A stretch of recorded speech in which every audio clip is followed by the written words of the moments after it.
Hadirin, bapak-bapak dan ibu-ibu yang semoga dimuliakan oleh Allah, ada 4 cara atau 4 jalan yang bisa mengantarkan kita ke surga. Ada 4 cara yang bisa mengantarkan kita ke surga. Apa sajakah itu? Disebutkan dalam Sunan Ibnu Majah dari Abdullah bin Salam. Nabi Shallallahu Alaihi Wasallam pernah bersabda, ya ayyuhan nas afshus salam wa at'imut ta'am wasilul arham wasallu bil laili wan nasu niyam tadkhulul jannata bisalam. Wahai sekalian manusia, sebarkanlah salam di antara kalian, berbagilah makanan, sambunglah tali kekerabatan, silaturahim, dan sholatlah di malam hari ketika orang-orang tertidur, niscaya kalian masuk surga dengan tenang. Jadi kata Nabi, wahai sekalian manusia, sebarkanlah salam, berbagilah makanan, berilah makanan kepada orang lain, lalu silaturahimlah, sambunglah tali kekerabatan, dan sholatlah di malam hari ketika orang-orang tertidur, niscaya kalian masuk surga dengan tenang. Inilah 4 perbuatan yang bisa mengantarkan kita ke surga. Mari kita bahas satu persatu. Pertama yang disebutkan oleh Nabi SAW, yaitu afshus salam, sebarkanlah salam. Menyebarkan salam artinya bukan salaman. Karena orang Indonesia ngira kalau salam itu artinya salaman, bukan, jabat tangan, bukan. Maksud menyebarkan salam yaitu mengucapkan assalamualaikum. Nah, Nabi memotivasi kita, mendorong kita untuk mengucapkan salam, menebarkan salam di antara kita, di antara umat Islam. Artinya kita ketika bertemu dengan seorang muslim, kita mengucapkan assalamualaikum. Nah, ini termasuk ibadah, amal soleh yang berpahala dan bisa mengantarkan ke surga. Makanya disebutkan dalam hadis Sahih Muslim dari Abu Hurairah, Nabi Shallallahu Alaihi Wasallam bersabda, la tadkhulul jannata hatta tu'minu. Kalian tidak akan masuk surga sampai kalian beriman. Wala tu'minu hatta tahabu. Dan kalian tidak dianggap beriman sampai kalian saling menyayangi. Awala adullukum ala syai'in idza fa'altumuhu tahabbtum afshus salama bainakum. Maukah kalian kutunjukkan, kata Nabi, maukah kalian kutunjukkan suatu perbuatan yang jika kalian praktekkan niscaya kalian saling mencintai, yakni sebarkanlah salam di antara kalian. Nah, ini bapak-bapak dan ibu-ibu, hendaknya kita mempraktekkan hadis ini, ya. Kenapa? Karena hadis ini selain mendorong kita untuk beramal soleh, ucapkan salam, ini juga dalam rangka menghidupkan sunnah Nabi. Karena kalau kita tengok di tengah-tengah masyarakat kita, sangat asing dengan sangat aneh kalau ada orang ucapkan assalamualaikum. Kenapa ini ucapkan salam? Pikirnya kalau masyarakat kita mengucapkan salam tuh kalau ketemu masuk ke dalam rumah orang aja. Tok tok tok, assalamualaikum. Nah, itu aja. Kalau ketemu di jalan cuma Pak, Bu, gitu aja. Padahal yang disunahkan ucapkan salam, bukan Pak, Bu, walaupun itu boleh. Tapi yang disunahkan, disyaratkan mengucapkan salam. Maka kalau kita praktekkan ini, berarti kita sudah menghidupkan sunnah Nabi. Dan orang yang menghidupkan sunnah Nabi tentu saja pahalanya besar, ya. Jadi kita dianjurkan mengucapkan salam kepada siapapun muslim, mau yang dikenal maupun tidak dikenal. Maka yang disebutkan dalam Sahih Bukhari Muslim dari sahabat Abdullah bin Amr bin Al-As, Nabi Shallallahu Alaihi Wasallam pernah bersabda, Ayyul Islam, beliau ditanya, Ayyul Islami khair, amalan apa dalam Islam yang paling baik? Jadi Nabi ditanya, amalan dalam Islam itu banyak, bertingkat-tingkat. Nabi ditanya, mana yang paling baik? Maka apa jawaban Nabi? Tut'imut ta'am wa taqra'us salama ala man arafta wa man lam ta'rif. Amalan yang paling baik dalam Islam yaitu engkau memberi makan pada orang lain. Nah, contoh ini. Ya, buka puasa bersama ini kan memberikan makan pada orang lain. Amalan yang paling baik dalam Islam yaitu memberi makan kepada orang lain dan mengucapkan salam kepada orang yang engkau kenal dan orang yang tidak engkau kenal. Nah, ini sunnah Nabi seperti ini. Orang yang kita kenal, artinya, oh ini si fulan nih, muslim. Assalamualaikum. Gitu. Nah, orang yang tidak dikenal, artinya apa? Dia muslim, tapi saya nggak tahu namanya siapa, asalnya dari mana, sukunya apa, nggak kenal. Nah, yang dianjurkan mengucapkan salam, assalamualaikum. Walaupun saya tidak tahu namanya. Ini kalau jelas muslim ya, maka ucapkan salam.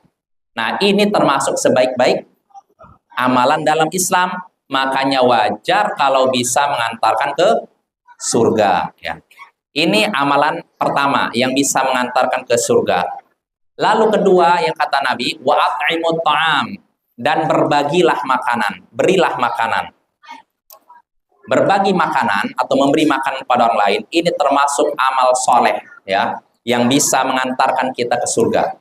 Disebutkan dalam Sahih Bukhari dan Muslim dari Abu Hurairah, Nabi Shallallahu Alaihi Wasallam bersabda, "Bainama rajulun yamshi bi tariqin ishtadda alaihi al-'atash." Ketika seseorang sedang berjalan di sebuah jalan, tiba-tiba ia merasakan kehausan, sangat haus.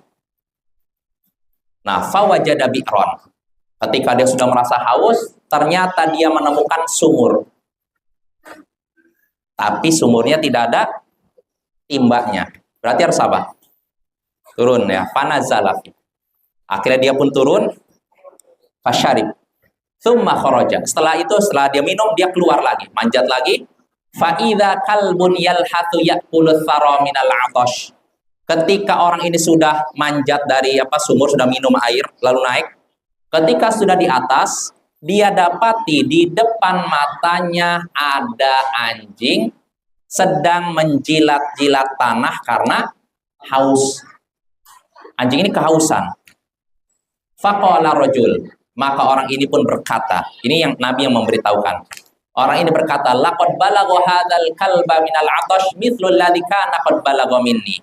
Anjing ini merasakan kehausan seperti yang kurasakan tadi.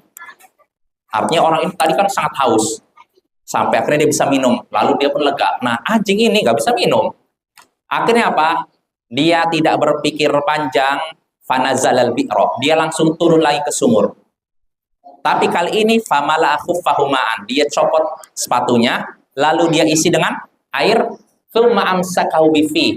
Kemudian dia gigit sepatunya itu dengan mulutnya dan giginya. Lalu hatta roqiya, sampai dia manjat. Bayangkan, dia ngambil air dalam, ambil air masukkan ke dalam sepatu, lalu gigit, lalu manjat lagi. Fasaqal kalba. Setelah itu dia memberi minum anjing tersebut. Air yang ada di mana? Di sepatunya itu. Fasyakarallahu lahu. Akhirnya Allah pun bersyukur kepadanya. Maksudnya memuji perbuatannya. Faghfarolahu. Lalu Allah pun mengampuni dosa-dosanya. Bayangkan, gara-gara ngasih satu ekor anjing, ternyata Allah ampuni dosa-dosanya. Nah, para sahabat mendengar hadis Nabi ini, maka mereka pun merasa terheran-heran. Mereka pun merasa terkejut. Lalu mereka bertanya, ya Rasulullah, wa inna lana fil bahaim ajran? Wahai Rasulullah, apakah kami mendapatkan pahala gara-gara ngasih minum hewan? Artinya ini hewan, bukan manusia. Maka apa kata Rasulullah? Fi kulli dzati kabidin rotbatin ajrun. Ada pahala dengan memberikan makhluk yang memiliki hati yang masih basah, limpa yang masih basah. Artinya apa? Ada pahala ketika memberi makhluk yang masih hidup. Nah, lihatlah hadirin, kalau memberi seekor binatang saja berpahala, bisa diampuni dosa-dosa kita, apalagi memberi minum manusia. Apalagi memberi minum manusia yang soleh, ini lebih besar lagi pahalanya. Dan ini bisa mengantarkan ke surga.